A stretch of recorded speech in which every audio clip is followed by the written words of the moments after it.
किसान करेला खेती, किसान करेला खेती सिर्फ धान के लिए। क्या क्या नहीं करना पड़ता है सिर्फ धान के लिए। क्या क्या नहीं करना पड़ता है सिर्फ धान के लिए। किसान करेला खेती, किसान करेला खेती सिर्फ धान के लिए। क्या क्या नहीं करना पड़ता है सिर्फ धान के लिए। क्या क्या नहीं करना पड़ता है सिर्फ धान के लिए। You are listening the BMB music, but singer by Bipin Vidhata.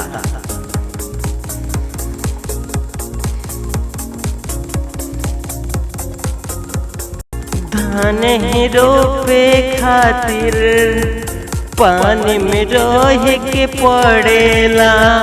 कीड़ा मकड़ा जो भी वो भी सहे के पड़ेला। किसान करेला खेती सिर्फ धान के लिए। क्या क्या नहीं करना पड़ता है सिर्फ धान के लिए। किसान करेला खेती, किसान करेला खेती सिर्फ धान के लिए। क्या क्या नहीं करना पड़ता है सिर्फ धान के लिए। क्या क्या नहीं करना पड़ता है सिर्फ धान के लिए। धान ही रोपे खातिर पानी में सहे के पड़ेला। कीड़ा मकड़ा जो भी होके वो भी सहे के पड़ेला। धान ही रोपे खातिर आकी बिया उखाड़ के पड़ेला। हिलो मैलो सभी आकी सभी सहे के पड़ेला।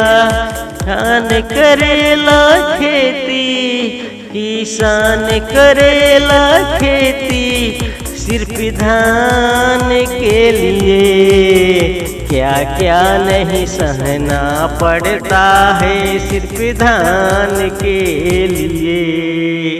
क्या क्या नहीं सहना पड़ता है सिर्फ धान के लिए। किसान करेला खेती सिर्फ धान के लिए। क्या क्या नहीं सहना पड़ता है सिर्फ धान के लिए। देखते रहिए BMB म्यूजिक।